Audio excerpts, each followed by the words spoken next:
Başladık mı? Assalamu alaikum urmatlı mekendeşler, urmatlı yurttaşlar. Bugün Kırgızstan'ın tarihinde tarihi gün bolup atat. Antkeni Kırgız birigip çoğ summаны toplop, oturaygan жаш наристе балабызга акчаны топтоп, эми тарылганга жөнөтүп атабыз.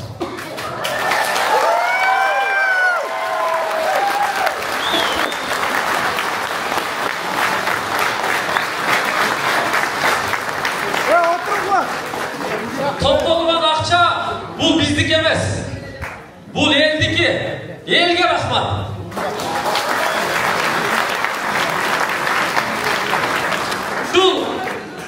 Ушул топтоону, ушул иш-чараны баштаган Аскарга өзгөчө рахмат.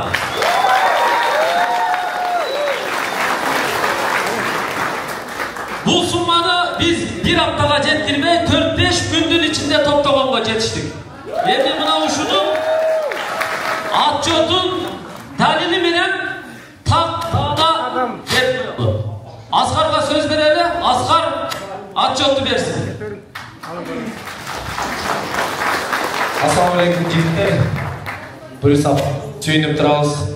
Итогуну уолда буюрса сүйүнөсүздөр. Шашпай видеокамерага жакшы кылып тартып коесуздар. Анткени бул өтө чоң жоопкерчилик, өтө чоң сумма. Кыргызстандагы биринчи жолу ушундай чоң сумма, биринчи болгондо дагы өтө тез чогулган бир чоң сумма болду. Ар бириңиздерге рахмат. Çoğum ушинтип жапатырмак кийичинеке бул нерсегечи Руслан, Аслан ушулар кандай болуп көрсө мен да ошол нерсенин көпчүлүгүн көрүп калдым да. Ушунда кийичинеке балдар келет, биринчи топтогу майыптар келет. Ошонун арасына дагы силерге чоң рахмат. Ушул жигиттерибизчи эко тең айтты да, биз үмүтүбүздү үзүп койдук эле депчи.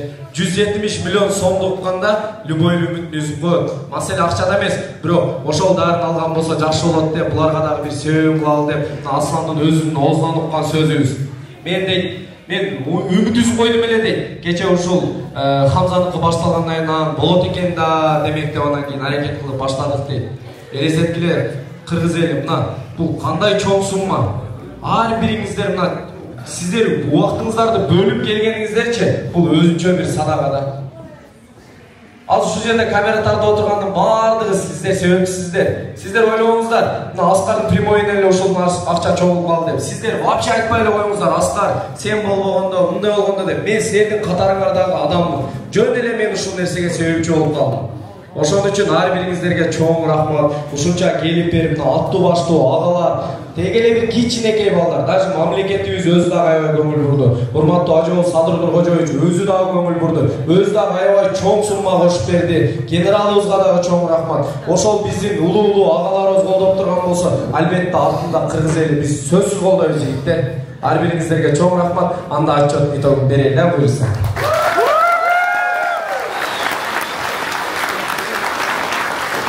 Калькуляторды кийинки телефондон жандырып коелесиңер, а? Бисмилла. М-банкка ушул убакка чейинки түшкөн акча 88 миллион 86 миң 643 болгон. Апа деген фонддон 6 миллион 31 миң 750 сом чогултуп берди. Бишкек наличий 2 эле күндө.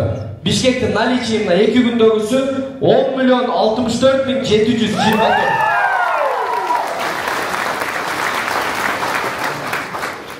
Ош элине дагы чоң рахмат. Ошко бардык эле. Кандай болгон деп бардык. Ош дагы аябай чоң результат көргөздү.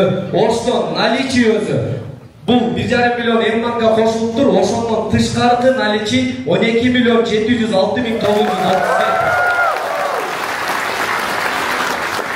1,5 миллион наличий болгон буга плюс. Ал М-банкка кошулуп ошон үчүн М-банктын суммасында кетти. Бирок Бишкектен эмне көп дейин десеңиздер, Бишкек мындан 2 эсе көп берген. Анткени М-банк бият алып келген мал мүлк бүт бар. Анан Ош менен Бишкек биз көп бердик, аз бердик деген мындай бир сөздөр чыгып кетпесин. Москва данный момент примерно 6 миллион экен. Москвага чоң рахмат жигиттер. Анткени Тинькофф менен М-банк бул барабар кетип атты. Бул жерде биз грубый отчет берип атабыз. Биз өзүбүз эсептештик. Бул жерде эсептешилгенде бүт бардык өкүлдөрү турду. Biz ele azı итогу отчет чыгардык. Русландын жамааты, Асландын жамааты анткени итог ашыкча сумма Асланга кеткен үчүн биз Асландын жамаатын сөзсүз алып келип, мына Сули баш болуп, жандагы адамдар бүт бардыгы көрүп турду. Русландын өзүндө ушул убакка чейин Тиньковго түшкөн, банттары блокировка болгон, деги эле мына Казакстандан чогулган акчалар 77 миллион 611 миң 80 сом болду. Жалалабад, бул баягы сумма Ош, Баткен ушул Ош жактагы, Ош Баткендики. Жалалабад өзү мына бака дамкелерге дагы чоң рахмат. Ушул жигиттердин аудиториясы менен, ушул жигиттер дагы мындай кегиле жигиттер деп атып, бакалар 2 миллион 300 миң сом примерно азыр бар сумма. Аларга дагы жакшы болуп.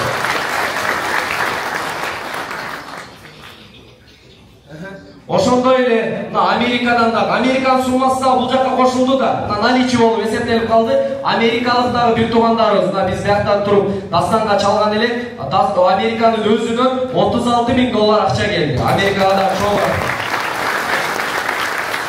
Өзү Хамзанын эң ушул жери өтө важный момент. Хамзага өзү 170 миллион сом керек болгон, Азыр ушул айтылган суммалардын баардыгын кошкон, бул жөн эле акчаны айттык. Biz mülktörünü koş elekmiz. Bu жондан айтылган акча суммасы. Азыр эми мүлктөр жөнүндө дагы отдельный сумма беребиз. Акчанын суммасы эми айтам 170 миллион сом Хамзага чогула турган болгон. Жанагы үмүтсүз болуп чогулабы экен, өтө чоң сумма 2 миллион доллар деп аттык эле го. Биз Хамзанын өзүнө 202 миллион 801 миң 130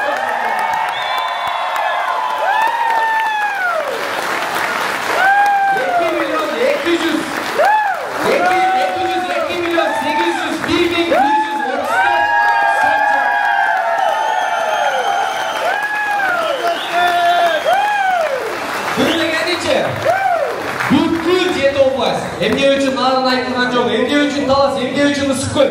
Бардыгы наличие болуп кошулуп калды. Ошон үчүн себеби Оштон бизге келип ачат. Ушул наличие жазылып калды.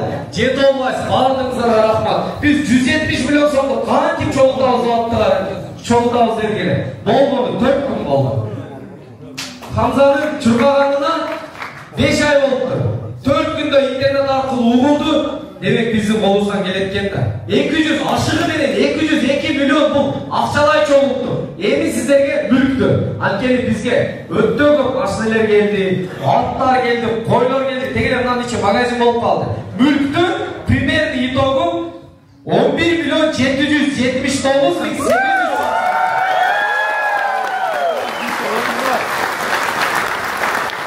Oşonda bizde общий mülk koşulganda, akçalar koşulganda примерно sanadık 214 milyon 580 bin 934.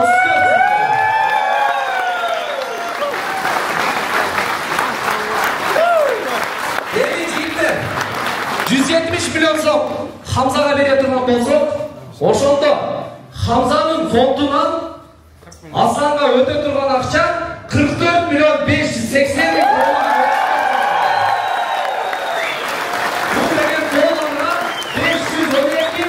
424 bin dolar bulun. Devletler gitti.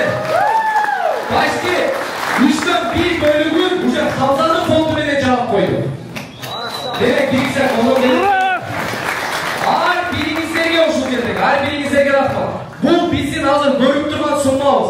Каждый minut, каждый sekund emman kösü da. Ben öyle Kırgızistan'da bunda rekordu çoğu olmam mes. Biz uşul yerden süylüp, bu dergen su gelip içkişendik. Ровно 13-12 minuttan içinde 1 milyon akça çoğulgan emman kaçı. Oşonun her biri sizler sevip sizler. Yok, ayta geççünesi. Hep burası itoğun verdik. Bizim çurga bergen. At aytılmay kalsa keçiresizler. Başında turman ata kulağı ağzına. Öte çoğun rahmat. Ben tüdü çaldım aka. Bu da gelin koyuyorsanız bolmayıp dedim. La pay pay akam uçup geldi. Bardığınızlar tanışsızlar, Universal'da tamашауны ойнап жүргөн. Бул дагы Оштун көтөрүп, ушунчалык аракет кылып берди. Бака, Дамке, ал жигиттерге сөз жок. Көп машинаны ошолор абналичке алып берди. Барып, Жалалабадта сүйлөп берди. Анан биз Аскар Автотрейд жамааты, биз ар дайым кызматтабыз жигиттер. Ассалам алейкум.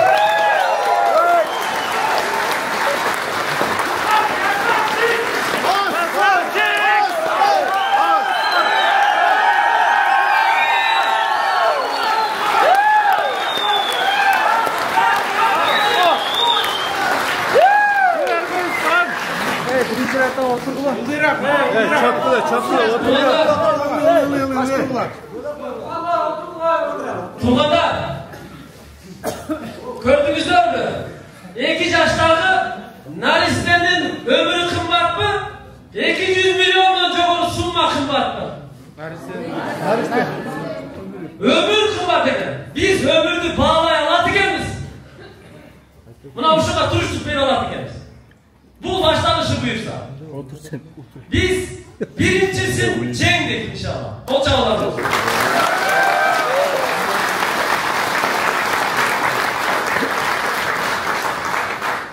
Yemüşlerde en oğlu uşun nesine turup bergen Çalp Elge Rahmat özgöçü mınavintip korosunun eşigini açıp bergen büt şartın tüzüp bergen Asgar'da çok rahmat.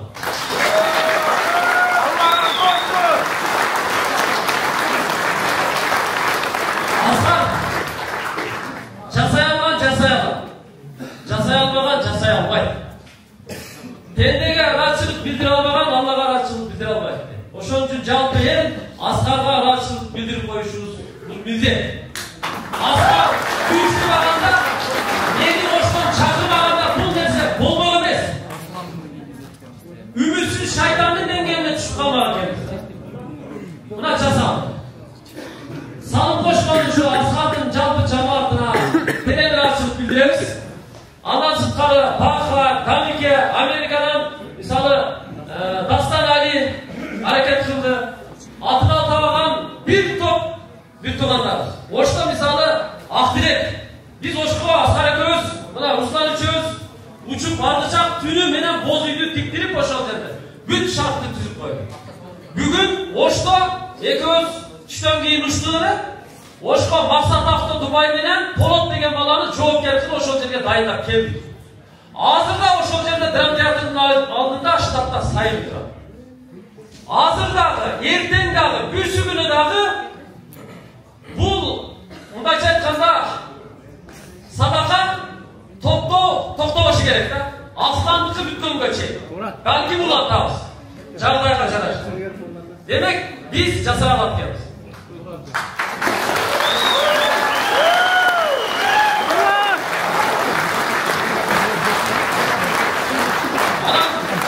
Bir meseleni tahtao biletinde aytıp koyuşumuz gerek. Her bir жасаған iştin ертең сынчысы çıkar. Sözsüz türlü çıkar. Anteni tiyin aralaşkan жерде fitne olur. Turabı. Biz uşun жерде tak kese aytıp koyalım. Buna Ruslandın, anan Aslandın dağı baldarının birinci malumatında 170 milyon som kerek de жазıpta. Turabı. Buna özleri de tasdiktagan. Bugün biz 200 milyon somdan жоғары sunman topladık. Uşun жерде hazır ile biz atçottu çıkarıp жатқан uçurda kommentaride adamlar жазып attı. 170 milyon somdu verip anın sırtından dağı koşumça baya жашап турусуна мисалы Дубайга барып дарылатса ал жерде жашаш керек. Барып келген жол кирesi 2 жыл жашаса 2 жыл ошол жакка прочий расход ошого кошуп бергиле деген комментарийлер болду. Ага берилбейт. Эмне үчүн? Биз башында сүйлөшкөндө 170 milyon сом деген сумманы Руслан дагы, Аслан дагы бүт прочий расходун кошкондо бир эле булар эмес, бардыгы ошол сумма менен ооруган үй-бүлөлөрдүн ээлери ошол сумманы көрсөткөн. Демек, мындайча айтканда, прочий расходду бардык расходдору 170 milyon сомдун ичинде.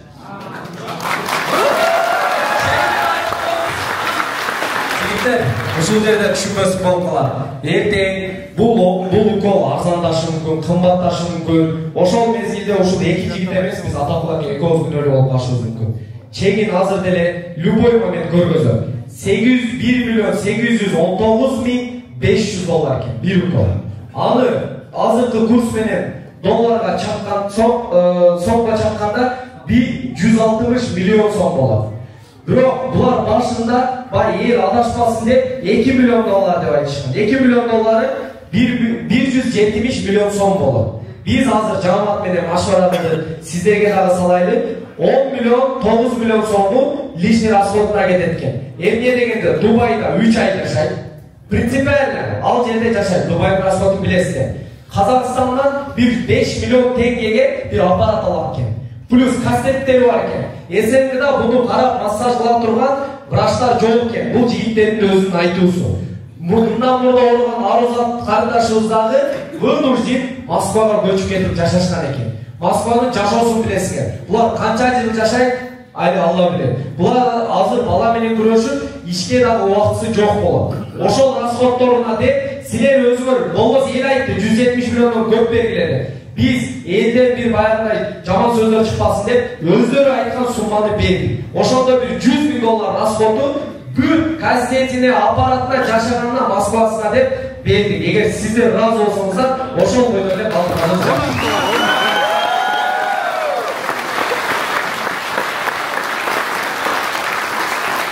170 milyon som demek çekildi. Buğa Ruslan'ın özünün rahatçılığını alıp koyalım.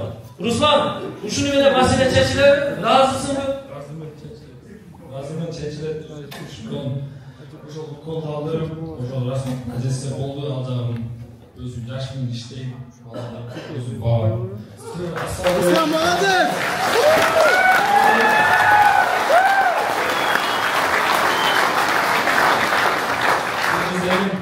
Sizler barakilistler, ayık, Oruz ayında duramız. Başını götür size, başını götür.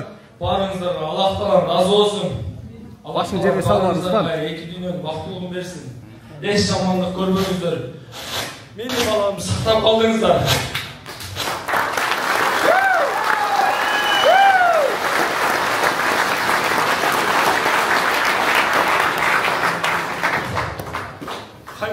Kanday rahmat aytsınlar bilmeyim. Buraya inşallah barınızlar, şüzede köp turaslar, Kırgız elin salır. Kanday gözüne görmeye kalgan bardығы bizge жардам берип жаткан телефон ар жагында Ош, Чалова, Жети областы, Москва, Казакстан бүт жактан бизге жардам берип жаткан бардыгыңыздарга Аллах таала разы болсун. Аллах таала көрүп турат. Туулган ишиңиздерге келген эсандарыңыздарга Аллах таала разы болгон болсун. Бардыгыңыздарга чоң рахмат. Хамзанын сбору 170 миллион чогулду. İnşallah ошол кымбат уколду алабыз Кудай буйрса.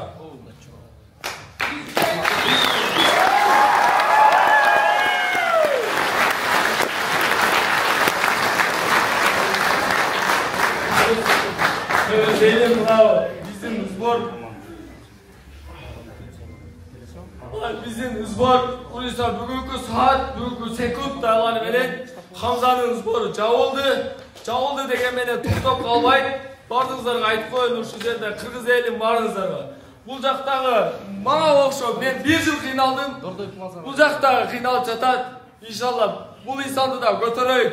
Караңыздар, 50 миллион чогулуп калды. Наракта 10 миллион. 60 milyon çogulup kaldı. 100 milyon çogult almayız 2 günde. Mine 2 günde çogult düştür inşallah. Buyursa. Kengizler burada cevap koyalım. Buna жерде bizge yardım bergen 1000 volontör oturat da var. Karapozlar, Hamzaga, buna kızlar vardır. 1000 Ağladı!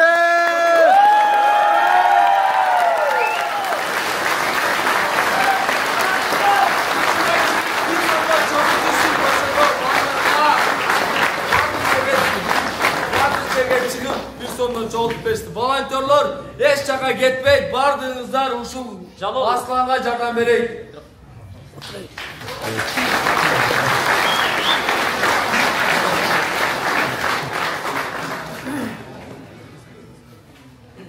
Artar, siktir. Sağ şunu menen tuganda Hamzaga çoğultu toktadu. Uşunu menen toktat degendi düşündürmeyin. Ulanat degendi düşündürmeyin. Biz de aslan için güreşiyoruz.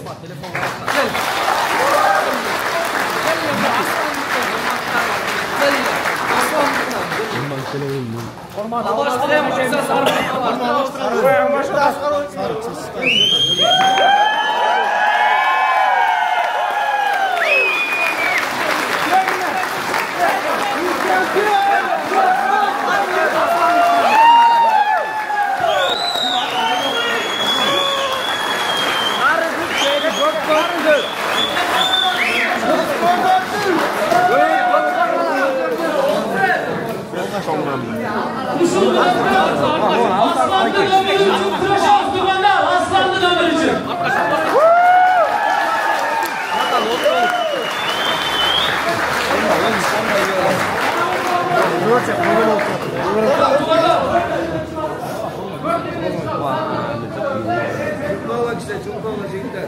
Oğlum işte arka. Oğlanlar arka. Gençler arka. Azıcık. Orman verdim ben. Hazır bizce bütün uşakka чейин Хамзада кандай система болсо, кайсы аккаунттар иштесе, кайсы Мbank, кайсы Тинькофф дегеле Хамза үчүн кандай нерселер түзүлгөн болсо, бүгүндөн баштап бүт баардыгы Токтой Асландын командасына өткөрүп берилет. Командасы дегенде кайра эле биз өзүбүз ошону алабыз. Sizler ay birine жеткириңиздер. Руслан Бегер деген Mbankка түшсө, демек Асанга түшүп аткан болот. Бүгүндөн баштап карап койгонбуз. Азыр Хамзага 170 миллион сом бөлүнүп, андан ашканы, кеткени бүт баардыгы ушул жака кете берет. Дагы деле эки карта бойлап, Хамзаныкы и Асандын өзүнүкү. Хамзанын дагы аккаунтундагы акчалардын баардыгы Асанга түшөт.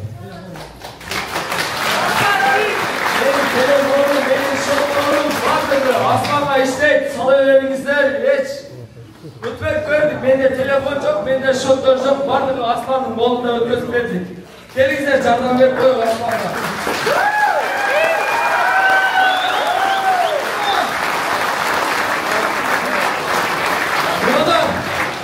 Buna düşündünüzler ha? Account'ta ötürlü devlet. Instagram account. Telefonda, Mbank shop'ta varlığı Aslan'la ötürlü devlet.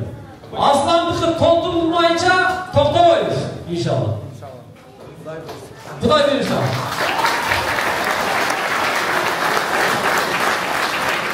Aktivistler ya Allah razı olsun. Vardınız, genç kendiniz suçlular. Hazır et, bunlar. Aslan'ın atasına söz verelim. Ata kumursa krasavç, aslan krasavç.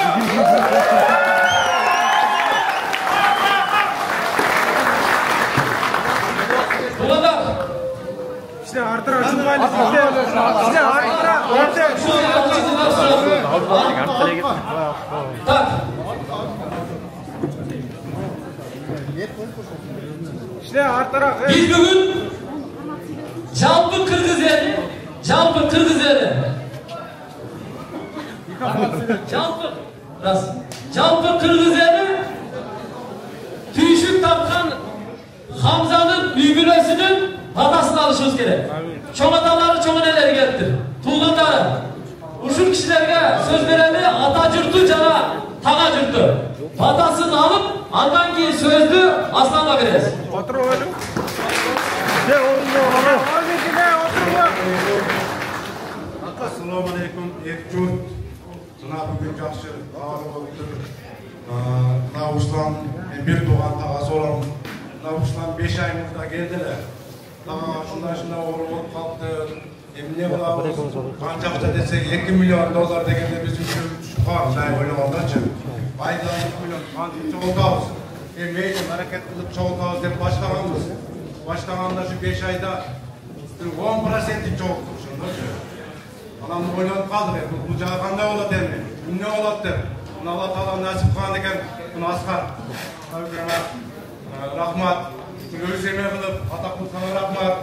Barlig'ingizlarga rahmat. Shunday yo'q. Prezidentimizga rahmat, cho'nglarimizga rahmat. Barlig'i qo'l qavish qilibdir. Barlig'ingizdan Allah taala rozi bo'lgan bo'lsin. Barlig'ingizlarga densoqlik, ishingizlarga iyilik. Shunday ko'pchilikda ko'l bo'ladi degandek qo'ldan kelishincha barlig'imiz bir-birimizga yordam beraylik. Rahmat yordamingizlarga barlig'inglar. Ayniqsa Moğolistanning bajalari kuni-tun ishlaydi. Ayniqlar kunda ishlaydi. Barlig'inglar cho'ng rozi bildiramiz. Rahmat barlig'ingizlarga.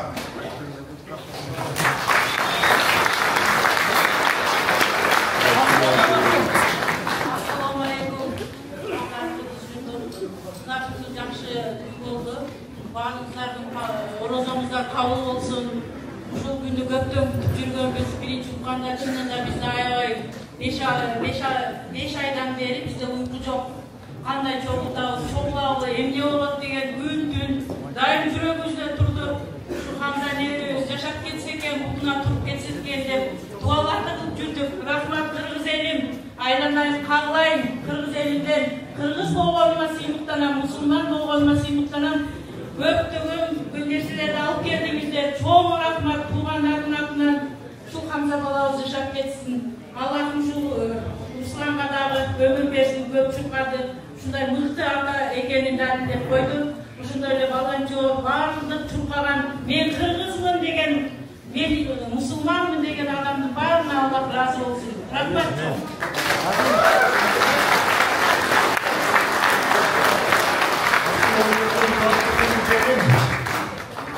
Men bolsa şu Ruslan'ın atasından bir tuğan hayatası olum. Sizlerge emne söz aytışınızı bilmek az жоғарыда тағас айтып кетті. Бардығына тәзім, бар болуға Кыргыз елім. Мына мұндай деп біз дағы ойлаған емеслік мұндай нәрсені. Yaxşı olub ketsin. Bundan uğrumasın. Ata-enesine tapın, ata-enesine rahmat. En soğukta olsun. En sabırlınızlar. Bu yak bir almadan çıkmasın versin Allah Teala. Amin. Bağırdığınızda daha bir yolu nasılçılık, amançılık, aman bolunuzlar. Armağan duracağınızlarını bağırdık Allah Teala kabul kılan olsun. Amin. Allahu Ekber. Assalamu alaikum. Bağırdığınızlarına. Allah'ım uçak amurdu verip olur gene. Berekeni verip kovuk getirmek. Bağırdığınızlar, ayrı-birinizlerge, razım Allah razı olsun. Güzel İslam'dan başlık ötürüp.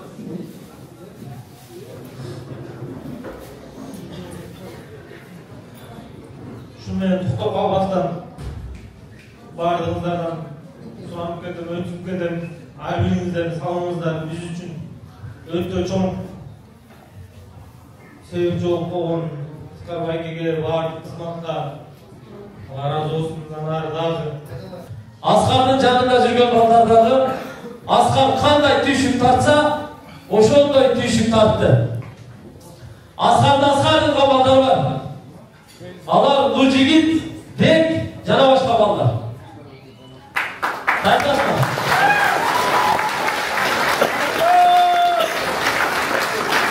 Askar экөөбүз уктабаса уктаган жок булардан. Biz uktap kalsak, uşul jigitler uktavagıda dep, bizdi oyga tuturduştu. Uşul baldarga rahmat. Nurjigit, Bek, jana başka balдар жыйытпайбыз. Штабтардын иштеши боюнча да кошумча түшүндүрмө беребиз. Assalamu alaikum. Бүгүнкү келген коноктор баарыңыздарга Аскар авто жамааты Кыргыз эли негизи ырашып билдиребиз. Мен кыска эле сөз айтайын. Kırgız bolup jaralганына сыймыктанам мен. Ошо.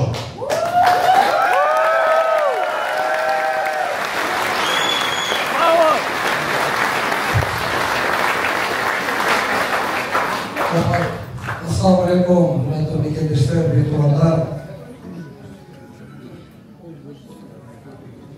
Birinchidan Janob Alloh taologa cheksiz shukrlar va maqtovlar bo'lsin. Suyukli payg'ambarimiz Muhammad Mustafa sallallohu alayhi vasallamga salom-salomlar olsun. Hurmatli tuğanlar, men o'ylayman, ошол эки уулубуздун тең атасы бир Алладан болгон үмүттү үзбөй, Аллага ишенип, Аллага таянгандыгы үчүн бүгүнкү күндө Аскар досубузду ата кылганыбызды себепчи кылып, жана журтубуздун берешендигине желкеме-желке туруп, жапа-тырмак жабышып барыбыз ынтымагыбыздын алдынан бүгүн тарых жаратып, бүгүн ийгиликке жетип отурабыз тугандар. Бул дегени Кыргызстандын баары угуп, андан соң болду деген эмес. Дагы да укпаган адамдар ошончо тугандар. Бул бир чети гана башталышы. Буюрса, мына биздин эң асыл уулубуздагы акчасы 60 миллион уже чогулуп калды. Дагы бир күчөлөрдү тугандар келиңиздер. Буюрса дагы бир караталы айтайлы дейли бергендер, дагы болсо бере бериңиздер. Мусулман берип байыптайт тугандар. Бере бериңиздер.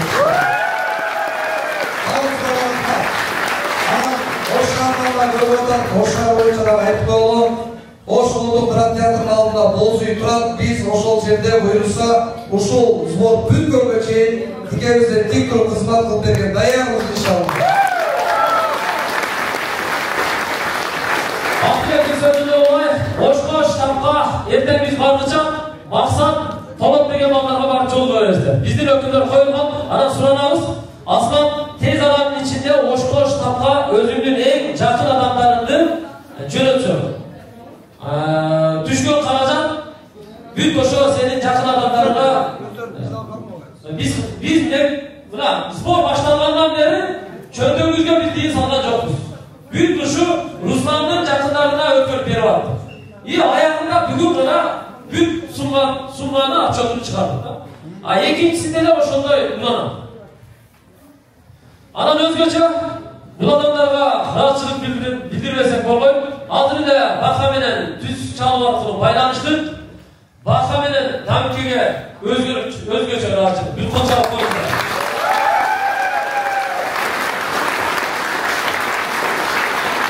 Ушундай кандуу күчүк тартышты. Азыр эми штаттардын иштеши боюнча акыркы түшүндүрмөнү Аскар өзү берсин. Анан аксакалдар bir Kur'an okup vatandaşı olan cihitasa. Cihitler özü negizi tünü bu 4 gün burun oturup uşul mağa özü 4 ay burun kelgen Ruslançı. Ona kelgende oğlum kelgen jardamды berdik. Ona gitti. Men onda summasını dele esimde жоқ eкен. An tünü oturuşun bir videosu görüp kaldım. Жаңғырдағы жүргөн үшін. Mağa kelgende başka ошол жаңғырда тартылган видеосу башкача болуп калыптыр да бала. Шунчалык жүрөгүм болду, саат 2-лерде. Анын история киргизdim дагы айтып коюп, жигиттер жардам берип коелу. Хабиб менен Конор урушканда баардыгыңыздар статуска койгонсуздар деп жазып коюп. Ошол коюлгандан баштап эртең мененге чейин ошол 5,5 миллион акча чогулуптур. Анан бүт баардыгы статуска койду кетти. Анан уже ответственность мага инип калды да. Мен андай ниетте бир мындай буга жардам берели деген эмес эле, жөн эле ушундай Алла ушундай бир жардам берип кой деди билбейм. Анан мындай ответственность аябай оор болуп калды. Чын айтканда магачы азыр бул балдардан дагы мага оорураак. Бул өтө чоң жүк, өтө чоң сумма. Мен билем, что эртең бунун артынан дагы жакшырган сөздөр болот. Ал нерсеге деле даярбыз. Анан биз Руслан менен жүрүп калган балдар Асланды кычыкты. Аслан тараптан аябай оор сөздөр болду магачы. Асландын өкүлдөрү келди бул жерде. Ошондо мен ошо эс сала турайм. Жигиттер Хамзатты бүтүрүп коелу. Элдин фокус чачырап кетет. Буюрсаңыз турабыз деген сөз болду. Бирок азыр ушул эки адамдын жүгүн алыш мага аябай оор болот. Эгерде азыр мен Хамзатты токтотуп туруп таштап кетсем, анда кыргыз эли бүт мага нааразы болуп калат. Ошого азыр эми чынын айтканда мен Аслан менен чогумун, башында айтканмын. Бирок штаб маселеси болуп атат да. Штаб маселесин кандай кылабыз? Себеби зоноттор келип атат бул жигиттерге. Ошол башка жака коюп берели, ошол флагман автосалон инебиз чалыптыр, ошол биздин салонду коюп берели депчи. Чөнтөгүмөн алып, мына ички чөнтөгүмө салбай койдум да. Баардык нерсенин көзү бар ушул. Ички чөнтөгүнө салып койбос деп, ошол күнү сол чөнтөгүм акча чогултуп келдим Русландыкынчы. Оң чөнтөгүмдөгү акчаны үйгө келгенде чыгардым, Алла турат. Бул жерде бизде процент, аркы бет вообще жок. Биздин иш 90% токтой берсин, ушул жигиттер жашаса болду. Анан мына штаб боюнча азыр бул эң важный момент. Жигиттер мага өтө оор болуп калат. Эртеңчи бул кече Аслан ушул өкүл болуп Султан сөйледи, баардыгыңыздар таанысыздар. Жанында мындай көпчүлүк таанымалдар эч ким болгон жок. Анан Сулеймага чалып калды. Досум, ушул нерсени дальше улай дегендепчи. Ошого Сулей сен өзүң дагы бир түшүндүрмө берип койсоң. Анан эртең штаб бул жерде мен бирөөдөн талашкандай болуп алып, анан чынеле бул интереси бар экен да, буга бул түйшүктүн не кереги бар деген нерсе болбосун. Эгерде кимде ким кайсы бир активистте сунуш болсо, биздикин өтүштү. Мен ошол жерге барып ушу жыласта жүргөндө кызмат кылып берем. Негизичи мага бул нерсе оор, бирок чыгып кеткилеш деш дагы оор болуп атат да. Ошон үчүн да оюмду толук түшүндүрө албайм. Ошого Сулей сен дагы бир түшүндүрүп айтып койсуң. Аслан жалпы бир туугандар, биз кыскача сүйлөп кетели бул жерде. Бизди ким десеңиздер, биз бул жерде Асландын атасы Самар. Ачыгын айтайын, Самардын жанында эч ким жок болду. Жанында баягы колго кол бутка бут болгон. Биз менен байланышып, анан кийин жолугуп сүйлөшүп, ким бар жанында баягындай акыл айтап турган, насаат айтап турган, план коюп бере турган мындай тактика менен идея менен иштеткен бирок билсем, байке чын айтканда эч ким жок. Жанында Бек мырза деген дос бар экен. Анан бирок көлдө иш болот, бирок бул жерде шаар эч ким жок экен. Анан бизге кайрылып калып, биз чогуу сүйлөшүп, анан мен мындай сунуш киргиздим. азыркы учурда Аскарга чалып сүйлөшкөндө Аскар айтты Сули азыр ал жакка өтүп кетсек томес болуп калып биринчи Хамзанын болун жабып алайлы деди да. Анан кийин мен Аскарга айттым да. Анан Аскарга айттым, Аскар ар бир ушунча бир адамдын башынан чыгып бир лидер болуш кыйын да. Ушунча адамды башкарып ошол жерден мондай кылалы, тигиндей кылалы деп монча энергияны арнаш кыйын нерсе экен. Эгер каалап жаткан болсо, чын Аскар айткандай келсин ошол жерден мойнуңузду алабыз деген болсо өткүзүп берейли. Бирок чын бул жерде азыр деген, азыркы учурда Аскарда бул жер мен айттым Аскар, силер уже бул ишти стратегиясы менен, тактикасы менен уже полный неме туруп калды бул жерде система. Ким менен кандай иштеш керек, азыр потому что бул жерде азыр бул жигитте Самарда опыт жок. Чынындачы. А мен айттым Аскар, Алланын ыраазычылыгы үчүн ошо ороз айынын аяк күндөрү калды. Ушул жерде бир аз биз өзүбүз колго кол, бутка бут жардам берели. Дагы маданият өкүлдөрүнө кайрылайлы, блогерлер кайрылайлы, мен кандай кадыр бар болгон болсо, мен ошонун баардыгын салайын да, ошол жерге сен жаныма жардам болуп берейли. Сен ушул жерде урсатың менен дальше система туруп калгандан кийин азыр кайра башка жака коюп алсак, кайра баарын бириктириш кыйын болуп калат да, чындап баарын башын бириктириш кыйын болуп калат. Лидер чыгып жатканда баардык адам кыргыз эли азыр ушул Аскарды угуп жатат. Ортодо мен чыгып алып интел десем, азыр мени сазым артынан эчип кетпейт. Система туруп калган жерден, ушул күч менен, ушул энергия менен эле дальше ишти алып кетсек жакшы болот деп ойлойм. Анан Аскардын өзүнөн дагы биз уруксат сурадык. Анан Аскар айтты, Султан, чынында бул түйшүктү Аскардын командасы баардыгы менен сүйлөшкөн айтышты. Бул түйшүктү алыш кыйын, азыр дальше кетишке депчи. Анан тургандар биз жалпы ушул жерде тургандар суранайын, чынында ушул жерде штаб бир эле жерде болду.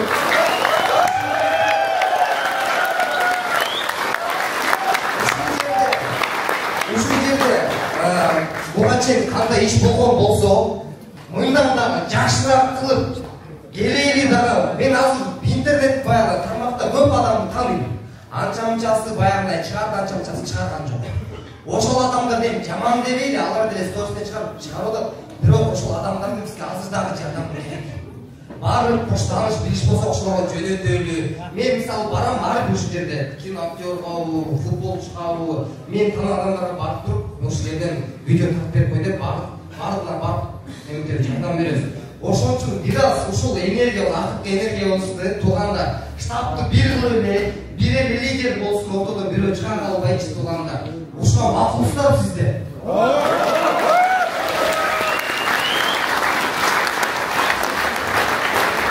Макул болсоңуздар турганда, Кудай буйрса ишти алып кетели.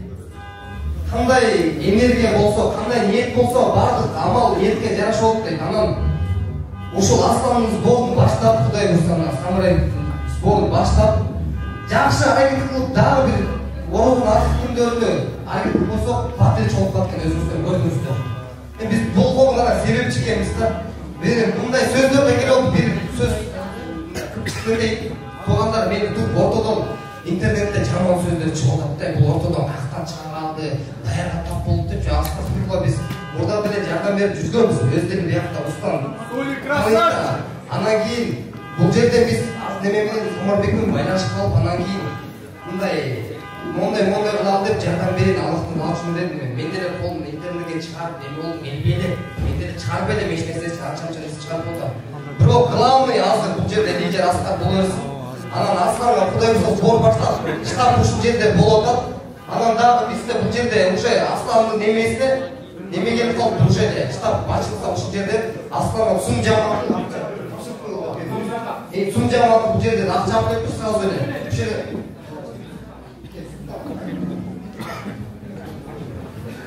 Assalamu alaikum, урматтуу туугандар.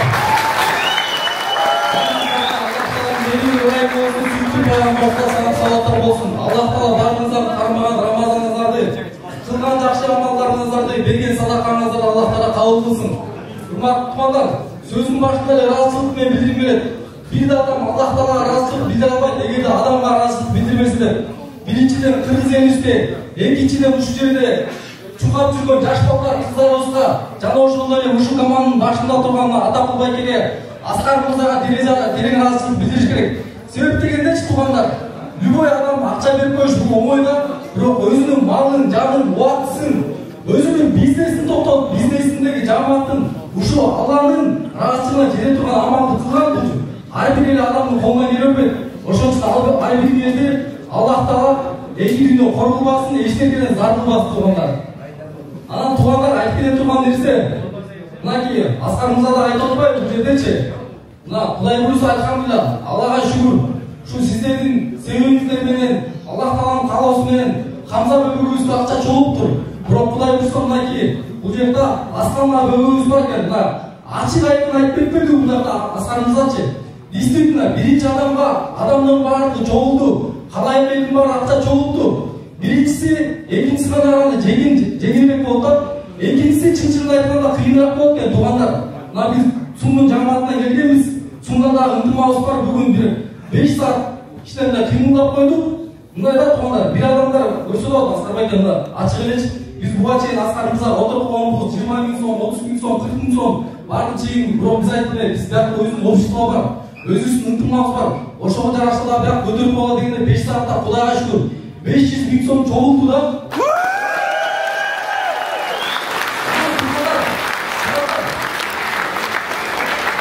Бул жакка биз өзүбүздүн кичинекей бир акча чогултуп келгенибизди айтайын деген маселе эмес. Маселе мындай. Кийинки этап уже кыйыныраак болуп калат туугандар. Анткени мынакей эли бул жакта волонтерлор чыгады. Аскар байкелер канча деген нерселер кетти туугандар. Мындайда биз кызганбайбыз дагы, мейли жалпы жамаат келип туруп сумдан акча чогулса болот. Бирок силерге караганда биз 10 жылдан бери иштейбиз. Биз билебиз да ким крупный бизнесмен, ким средний бизнесмен, ким кичинекей бизнесмен. Анан силер чогулсаңар куту жага 200 сом, 300 сом салып болот. Ошондой сымалда туугандар, ошон үчүн ойлойм ар бир адам өзүнүн торговый центринен жамааттар чыгып ынтымакта биригип биз Астанага акча чогулта албайбыз туугандар. Эгерде биз бирикпесек туугандар, ошон үчүн ойлойм ар бир торговый центрдин өзүнүн жамааты ынтымактап чыгып мынакей Аскар байкеге, Атакул байкенин ушул волонтерлорго демиде дем, күчүнө күч, духуна дух берип кыргыз эли биригиш керек туугандар. Ушул Аскар үйүбүздүн Астанадан дагы көтөргөн болсо кандай болот десем, эгер көтөрүп алган болсо ушул сумма кала берсин деди. Андан бизге кечинде бирөө чалып туруп 500 000 сомго евро менен жанап кетти. 500 000 сом ошол агабыз келип таштап кетти. Ошону менен ал жолдун тилкосы Кудай буйруса сатылды. Эми жоламандыкка калды. Жоламандыкка рамка салып келебиз. Эми мындай жигиттер, азырчы Атакулга дагы жолу келип турган нерсе бар. Мындай силерге мотивация катары бүгүн эле эртең менен баштап кечке чейин азыр бизге жанагы суммага кошулуп эле примерно 4 миллиондон 5 миллионго чейин биздин сумкабызда бар. Жанагы суммага кошулуп элек сумма. Ошондо дагы 5 миллион ошого кошулган болот. Азыр дагы штаттарда, Ошто, Жамалатта, Бакада жана аймактардагы өкүлдөрүбүздө акчалар түшүп атат. Азыркы айткан суммаларга ошол суммалар күндөн күнгө кошула берет. Анан акыркы маалымат крупный суммалардан. Азыр эле бирөө айтты, Hyundai Get sunaaсын эртең Кудай буйруса бул жерге алып келип берет. Анан дагы бирөө кече Каманжайда жолукканбыз. Оштон эртең дарегин айтам, алып келдиңиз дедилер. Актилерге жетишпей калдык. ДАМАЗ машинасы бар экен, ошону дагы сатып, акчасын кошуп коюңуз деди.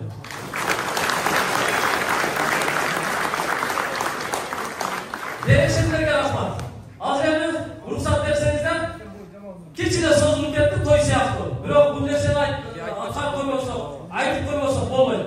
Мына бул жерде Аскардын жакын достору, ага инелер бар экен, ушуларга бир сөз берип коелу. Андан кийин дагы кичине сөз бар. Ассалам алейкум, урматтуу. Күч келген мезгилде коңдукту кору турган күчкө ээ экенибизди далилдедик. Адам сынды адамча жашаш керек, бала кушту атынан аташ керек, жакшы турмуш өзү эле келбек тура жан дүйнөгө төңкөрүш жасаш керек дейт. Ансыгандай бүгүн баарыбыздын жан дүйнөбүз аңтарылып, ушундай бир жакшы кичинекей бөбөктөрүбүздүн жакын келечеги үчүн өтө чоң үмүттөрдү бергенге себепчи болуп калдык. Аскар достум, Алла разы болсун. Бүгүндөн баштап Кыргыз элинде Аскар деген бир жылдызыбыз жанды, Кудай буйруса.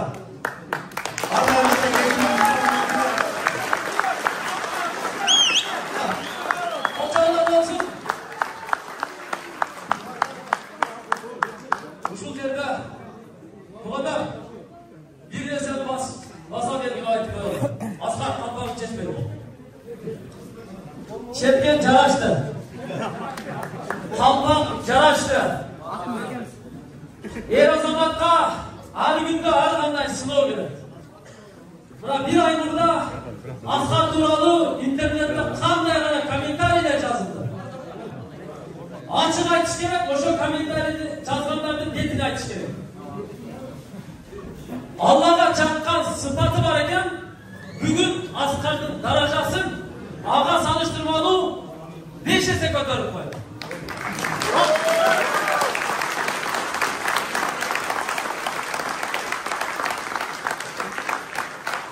Эркекче айтканда Аскарга пахта коюш эмес. Элдин баласын erkekçe açık aytıp koyuş керек. Bugünden başlap Askar'dı eldin balası dep bilelim.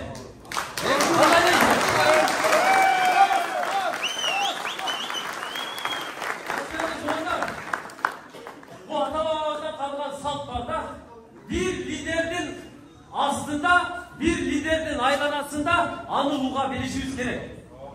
Askar şu işi başladı, men uğup kere aylanasında hizmet kıldı. Oşun için elinin balası dep uşul jigit durmakta. Pardon, hayır, barajak götürüyoruz. Alın etrafından ufaklar. Madaniyat öküldürü, biz seni жұмысшыбыз маданият болгондуктан көптөгөн ырчылар, атты башбагыларыбыз анын баарыңыздар көрдүңүздөр, видео өздөрү сүйлөдү, рекламаларды, рингисттерди баарын коюп берди. Айтайын дегенибиз, биз деле көрсөтпөй купуя кошуп атабыз, жөнөтүп атабыз дейт. Анан эми элчилик экен. Урматтуу кыргыз элим, алардын да комментарийсине жазып, аларды кыжалат кылып, бирөөнү кыжалат кылып койбойлу. Алар деле салып атабыз дейт эми. Biz jönötüp көрсөтө берсек бакты. Кээбиркилер бар экен да бейли мактамыз келбейт экен. Кумуя салып атабыз дейт. Чыгаргандай чыгарып берип атабыз. Аскар төрөбүзгө бир эле койгондой болду да баарынча. Эми аны баары бизде адам кемчиликсиз болбойт. Экинчисинде дагы буйруса баары даяр турат. Колдон келишинче жардам берет буйруса, маданият өкүлдөрүнүн атынан да айтып коебуз.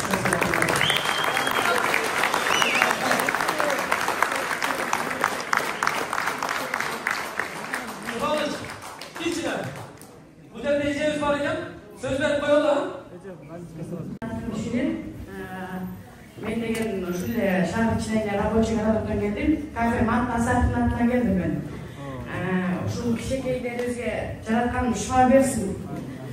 Den soğuluğun versin. Şu Kırgızstan'a canlılar çayına oynayıp kırıp gelip aslında herhalde. Bunday günler bizimle başında döktün. Bürok çetle kanattına olmayız. Bunday dersen ayıkmaya koyalım desekler olmayıp geldim.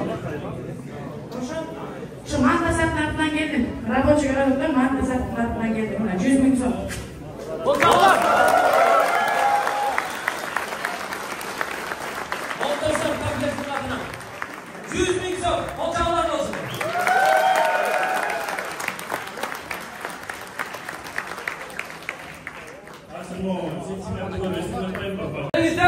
Endi oşol bayağı aş, toy, ança-munça toboyun ısrap kemçilikке kete turgan summаны Aslandın şotuna koşalım. Men oşonu sıraladım.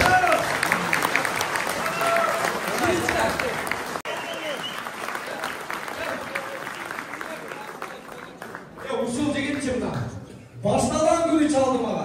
Эң биринчи баягы резонанс кылып берген ушул жигит 60 машина таксисин чакырып туруп, полныйны наклейка биринчи күнү ушул чалып тапты да. Эсте албай калган экен.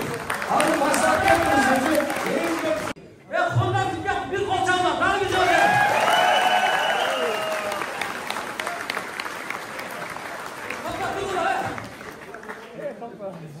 Aralarda dağın başına bile duranlar var mı? Kompetenler. Erkekçe. Sıraz gülüşünde teşkok edesinler. Arka жылпай ұстақчы, туғандар! Туғандар, арқа жылпай ұстақчы! alaylık 96. yılında alanın sunmasını bu üzerinde Hepsi sürüyor. değil aslında. 50 bin sohbette gerek yok. 50 bin tutmanlar. O başka hiç kimse söz verdi ben. Altın Bey Baykemiz yanımızda duran bu belek köpürüp geldi. Ankeni biz daim mağarake onu öldürüp ketkenlerge bağışta ona cihintayız ha. Bu bizden saldırız. Kur'an hayatını okuğanға çeyin Altın Bey Baykemiz Kur'an kitabı köpürüp geldi belekке. Assalamualaikum. Mынакей 12 айдын сунанындай бизге көз тийбесине ушу жакшы жагын басында эле башка жак бизге султансын. Анан негизи айтып койгон тема ушу аскалга чоң рахмат. Тилегенибизди бүт башыбызды бүт бүрүктөп койду да. Ошон үчүн адамды көзөмө электе сыйладык. Канчалык сөз айтсаң да аздык кылат дейт. Мен атайын ушу кичинекей болсо да чакырып бердик. Көчө толпа кийгиздилер. Бул негизи эми 12 айдын султан болуп атпайбы? Ачык болсун. Бул мындай тесме. Ушу жакшылыкка гана болду. Анан эң башкысы мынакей. Бул китеп. Кур'ан китеби.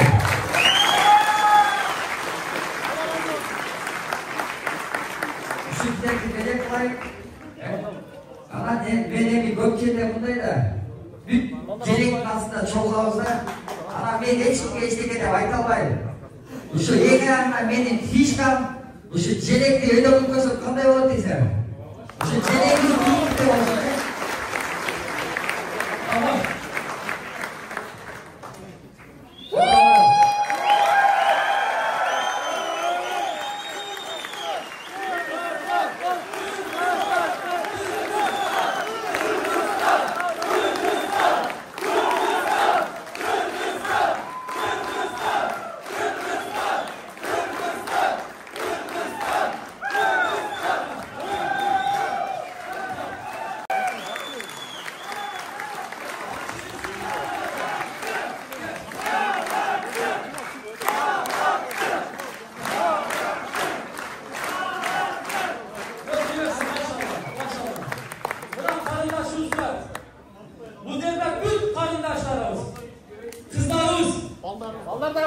Ballarımız Artığının ıntımağı şu oturuşunda da adımına kardeşimizle söz verelim gösteriyoruz.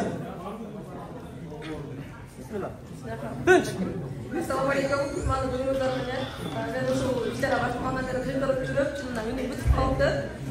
Bu hafta bizda Jamshiddan Chesharidan eng volontyor, O'shardan eng volontyor, Qaramoqda 5 volontyorni ish qildi. Bu yerda o'zgacha eslatmada o'zimizdan biz nasıl hech qanday yordam bera olmadik.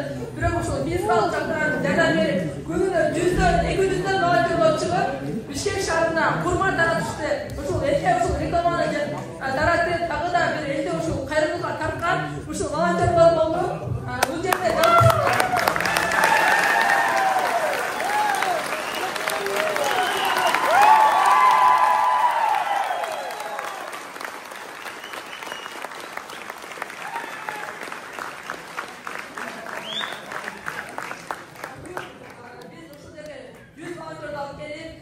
baştan ayağına şey Türkiye'den volontyorlarla oturmuştuk.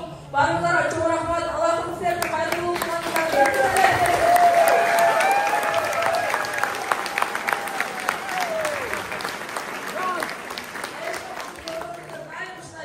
Gerekinde canavarlara uluslararası uçuyoruz.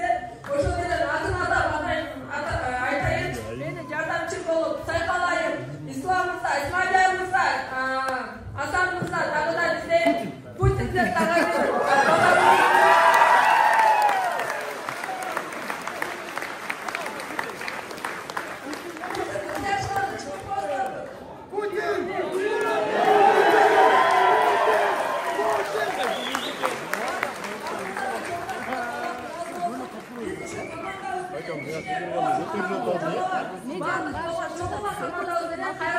Aslanға жардам береміз. Біз ушул жерде дамыда кайрылуу иштерде жашып, силердин кызматыңыздардабыз.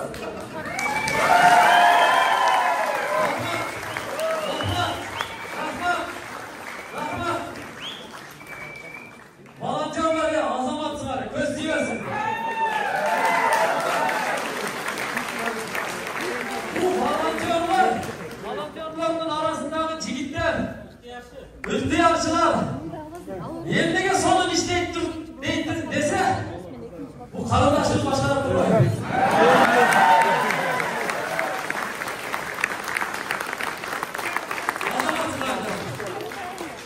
Volontyorlar birine bulan emez, Oş'ta, Çağlar'da, Batkent'de işlep жатқан, Ізіңкөл'de, Талас, Барында, Çüy'de işlepte işlep жатқан барлық волонтерларға барына тегіз разы.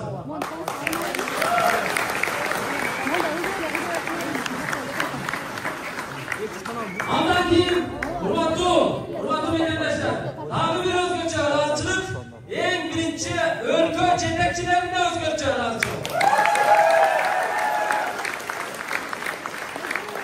Өлкө башчыбыз Садыр Нуркожоевичке, генерал Ташиев агабызга өзгөчө терең ыраазычылык. Биздин бул иш-чараларыбыздын жүрүшүнө бұл іс-шараларымыздың жүрішіне Кыргызстанда жас барысы биздин даже урматтуу президентибиз дагы колдоо. Ушунчалык бизге дөңгүлүш берди. Кыргыз эл аябай бардыгына ыраазычылык билдирем. Кеңештин анча депутаттарына дагы ыраазычылык. Анча депутаттарына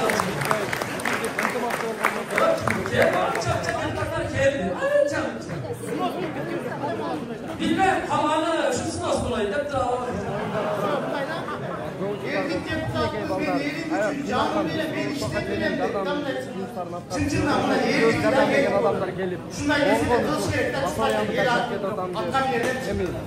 Rahmat, gelip Ali'nin kanaldaştırmaydı, şunu bilen çiğitmaydı, altı BK. Silo'da, alıp tarikelerden kim var? Biraz Kur'an okuyla dağılıp ataklı olan çiğitmaydı. Alan, ştabtın işleşi boyunca, bana söyle, direkt olsun, Silo koysun.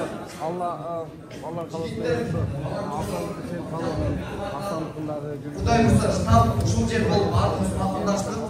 Эртеңден баштап кайрадан бир энергия күч менен баштай берет.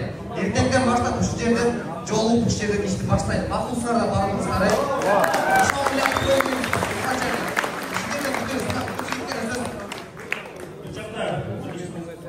Диник компаниясынын директору келиптирler. Диник компаниясынын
Ошого жардам берейин деп турсаңар.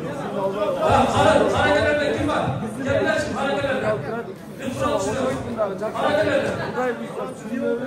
Кудай буйрса жакшы иштер болот. Каракелерде. Салихи жабайык деп дагы бир сүрө. Атаклака.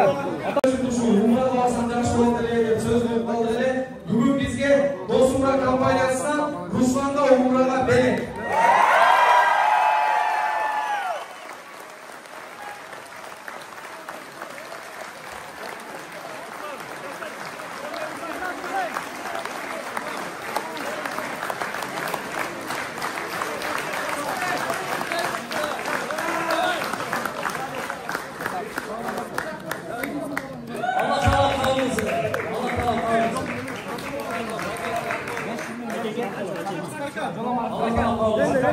Kimden atma?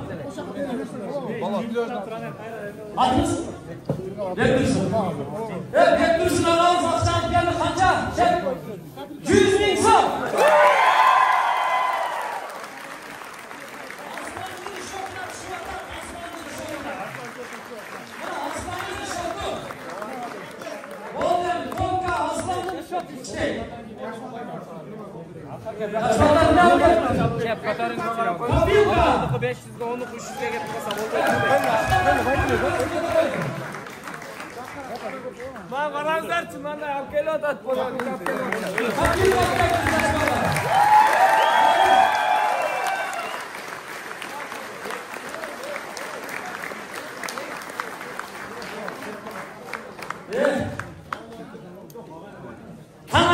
Şimdi hop gelgenler tavlamayla topturup koymaydı.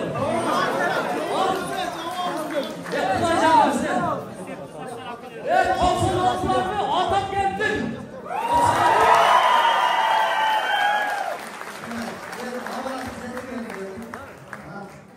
Uzaktan buraya kaldık. Gece avaz olsun at verdiler. Köpçülüğü iyi kamikaneleri olsa bayağı Hamza'ga oşlar olup kettiler, çalışmaydılar. Bize Hamza oştun gel iyiydi bizce. Anamda ağzından iyiliğiniz dağı. Oşanda yerde düşün kalmasında avaz olsunuz. Daha bir atını nerede olacak? Daha bir attı. Aslanla kapışlar. Anam boşak. Aruslan boşak kaçar aslanlar.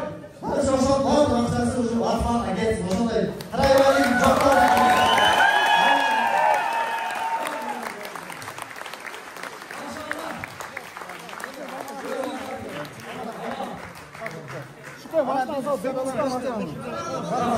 Rahmat et. Daha bir aklım olmadı. Avaz var mı? Avaz geçecek. Daha bir aklım yok.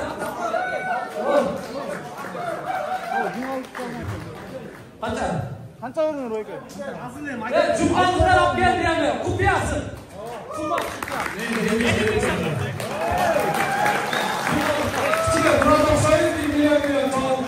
Strauss. Geçen bere duranlar belgiler. Romanlı bir basma. Hanım ziyaret yerine satan evet, 888 Türk degen bir komitede seçim kartlaşak etti. 15. Hanımlıklar kim var? Allah sığarır. Sen buna kimsin?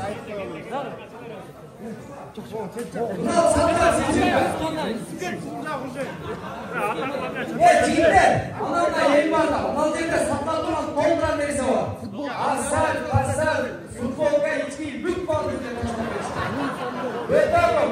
Krasovkiler var insanlar. Alır vardığı bize gereğimez. Siler alıp geldik var. Ondan sonra şu aslanla candan verip koyun. Yemi baştan durca işçi hayır koyun.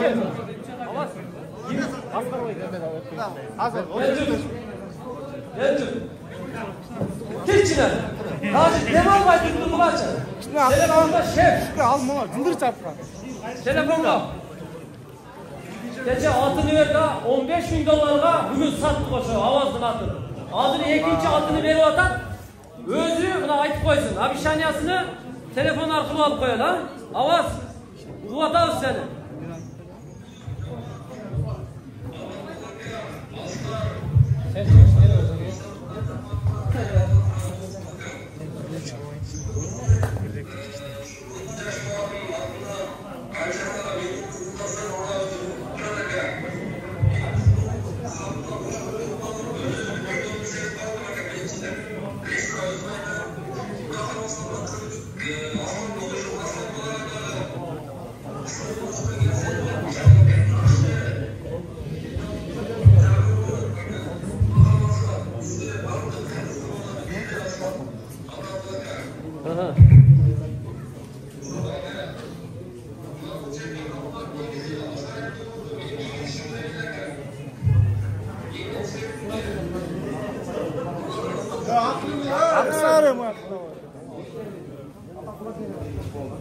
Rahmat, Allah razı olsun. Havamızda, kapkanımızda Allah salam bereket versin.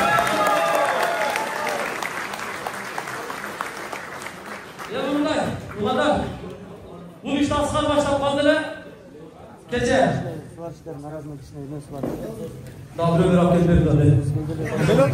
Kassa работа 24/7. Так, rahmat. Allah razı olsun. Так, daha bir geldi. 15.000 özüm jeke atımан. 15.000? 15.000 сом жеке атыман. Және жеке ишкермен сумдан болом. Шундан жамаат чакырып келем да, ондан келишинче жакын берип коёлду.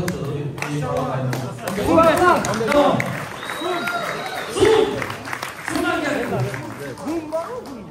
Assalomu alaykum. Biz O'zbekiston qonun ayeti 95'lerin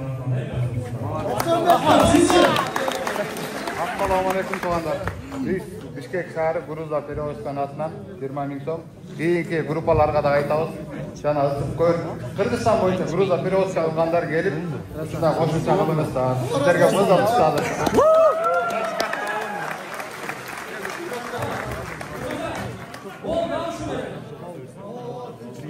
Yeni akıllı şov tuğanda. Buna geçen ben sözümdü koşanlar gerek. Gerek olsa Ruslan'ın balası Hamza'ga ökülata olun dedi. Ne Hamza'nın ökülatası?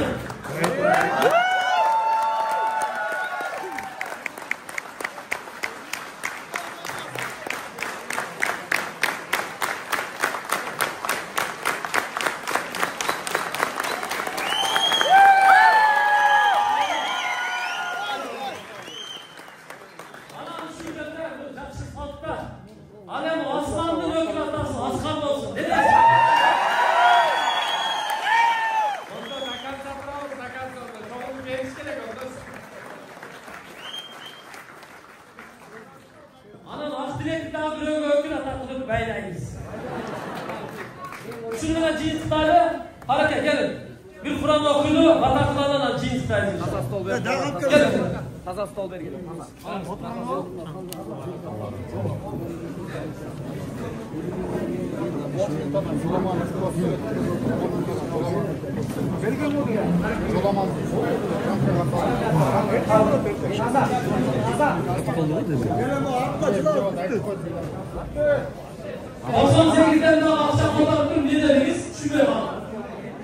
Assalamualaikum tug'anlar, javob Allah razı olsun. Shunday kiyinishdi.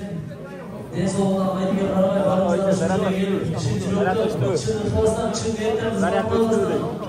Ardımızda densoqlar için ömrümüzde uzun olsun. Tug'anlar, bizden şu Katar'da jön turmay, jet olmasın 98'lerle, cevaplı jet olmasın 98'lerle. Rusya'dalar, Rustan'dalar, varlığımız çoğunluk kişiler, Gürkan gelen hazır Eylül'ün ben alıp geldim. Eylül'ün Rusya'dan uçakla fotoğraf durulan çiğdiyoruz. Karkas fotoğraflarına bayramıştı, bugün fotoğraf bayradı. Eylül'ün ben erten gelip uçuncaları tapıştırıp geldim. Adam biz Hamza'yı izleyip çoğaltmamız, bu zeyde ondan gelip Aslan Denizli'den çıktı. Eko'da Eylül'ün verildi. Hazır ben Eylül'ün fotoğraf veren Mustafa Ağız'dan. Eylül'ün erten gelip tapıştırıp geldim.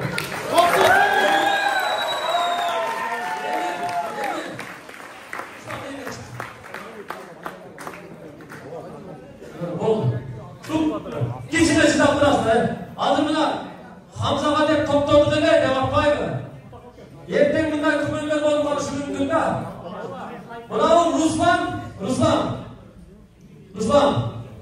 Samarnek Aslan'ın komandası için kaç çakır işte birisi gözün tamamlandı. Ruslan mümkünce.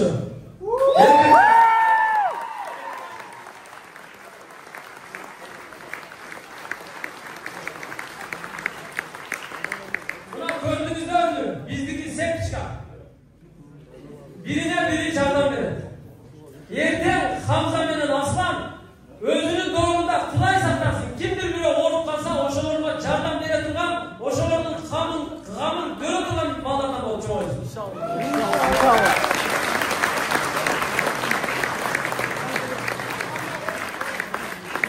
Ben Ruslan'dan ne için çakır oldum? Ruslan'ın canında çıktığında sıymıktana turgan bacaları var idi. Bacalar ya!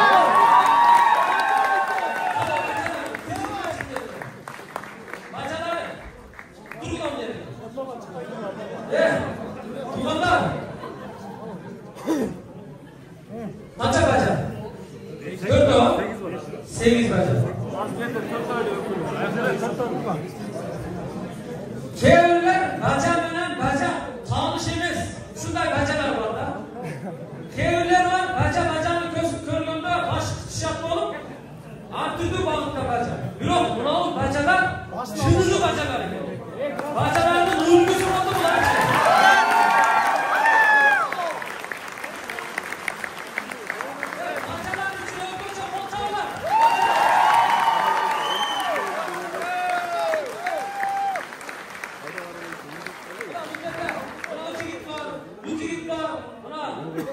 Çıkarcılık, vardı şu bacalarda. Özgürce razıcılık.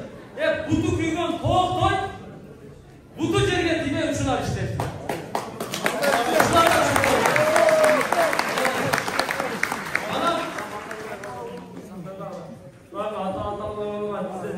Tuğanlar var, bardın Allah'tan razı olsun.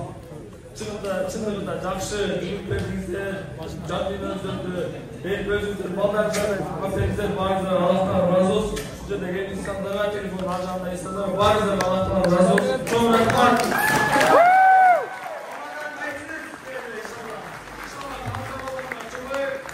Жақсы келген қылған insanlara болсын.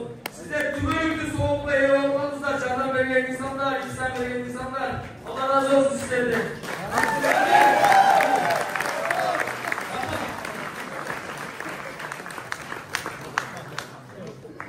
Kümen degen nerse var da Tuğanlar.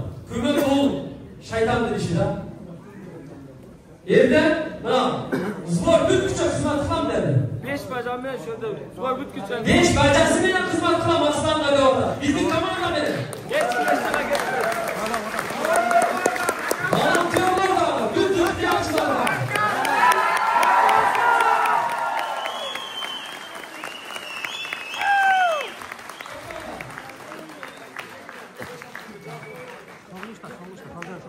Aslanın ömrü için kırışağız, işlerimiz toplarımız degenler kolları götürüyorlar.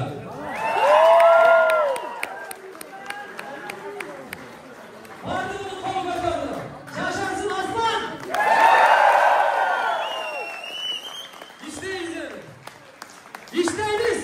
Böyle işteyiz. Toplarımız. İnşallah. Kübönde emler için aytıyorlar. Eğer yerde yer arasında çıkıp kevre adamlar buna malumattı Hamza'nın sporun tonlarını bilmeye alışıktı. Aslan'ın adamlarının gözünce tanılan adamlarının gözünce kimdir biliyor mu? Ruslan'da ahçabın kalsa küme oğlamamızlar. Koluna benim kalsa eğer. Ama bazı ne tatarsın dersin gerek ha? Uşunday çağındaylar küme bomboş gerek. Uşunun tatlı aytmıyor. Allah turar bir trim açayım hakkı Hamza Aslan'ın sonunda benim telefonumu уже verdim. Bardық şortlarımı bardığımı verdim. Zaman öyle olsa ama biz de geliriz. Aslan'ın cevabı verdik.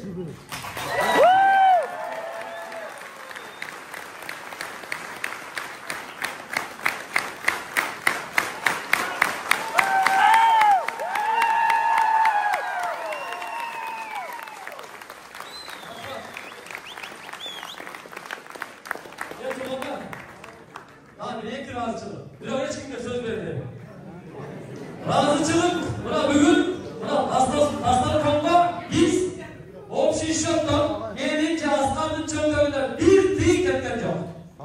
Her gün aslanı konuda takkanını alıp geldi. Allah Teala uşul aslanı konu eğlerine soğuklarını yesin edeceksin. Amin. Allah Teala yüz kısmına yemek versin. Düşünü bol olsun, akçaları yok olsun. Ondan keyin buna Embank Federasyonu bildirip koyalım tamam. Embank bizden şoktur blokirovka kılgan çok. Onun için Embank'a razıçılık bir bolça var.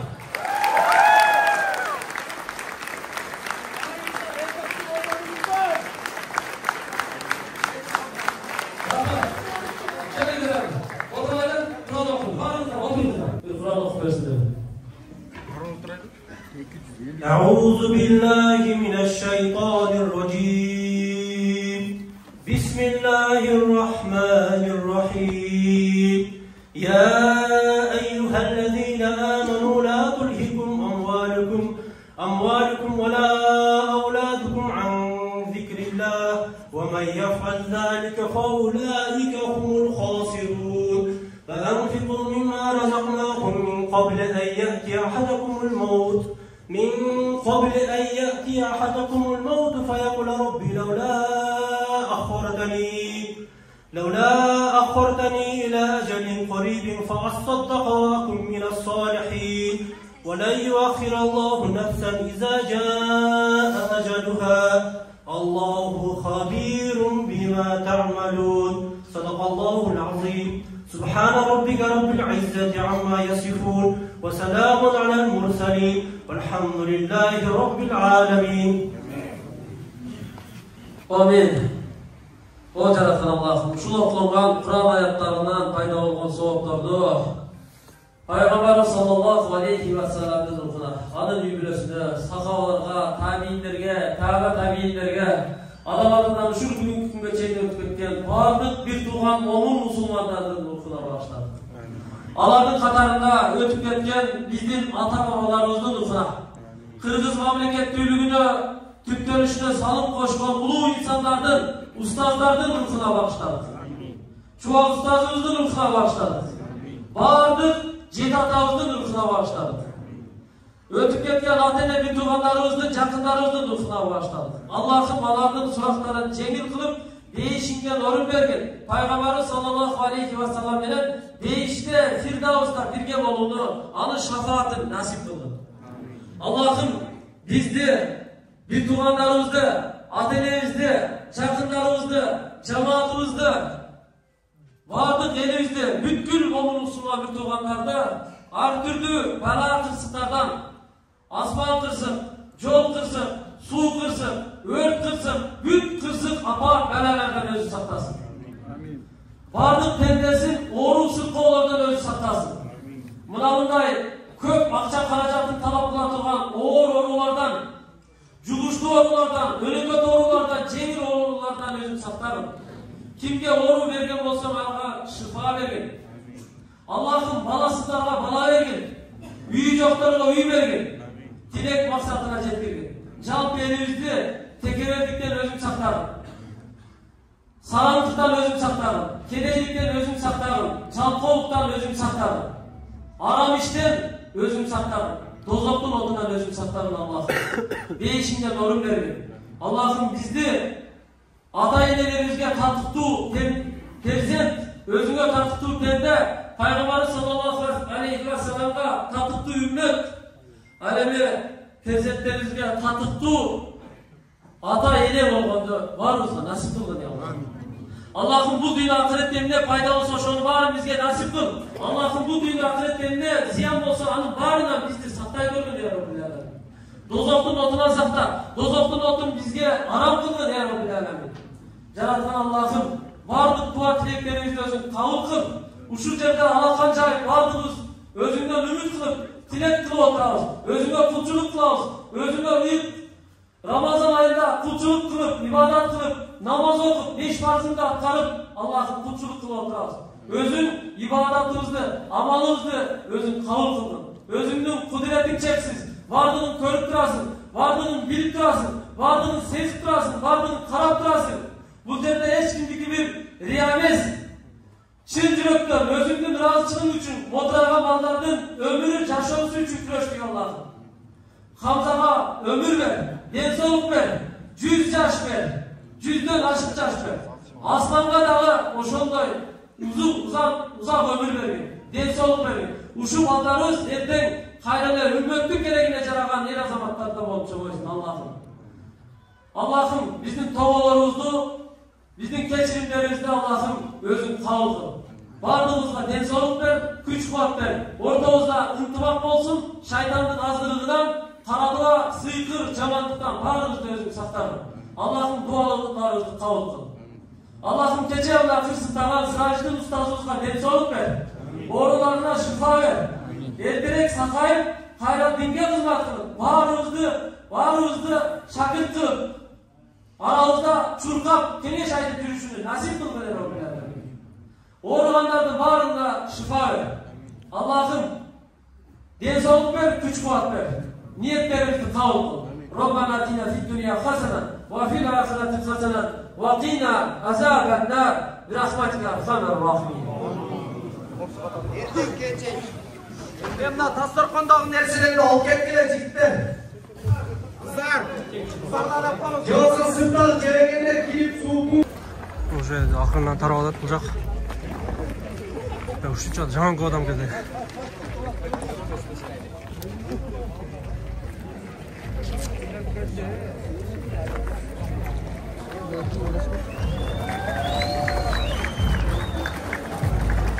Аяқта өзінше маша сатылуы өнердегі болу ше.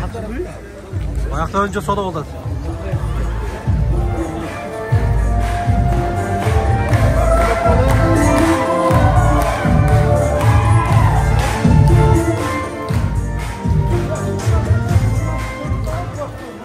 Машина жаққа қой беріп қойға. Стадионға барып жүр, суретке басып.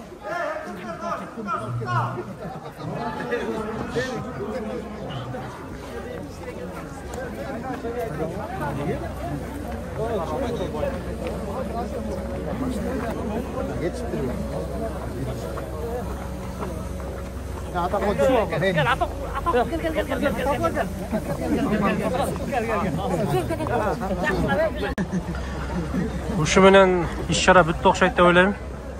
Бүт бар тарап атат уже. Антан келген адамга ыраазы болуңуздар. Адам ушунча. Уже жөнөт адамдар кетип атат уже адамдар. Бул жактан жок, бул жак кирип коелу. Бул жак өзүнчө дагы бир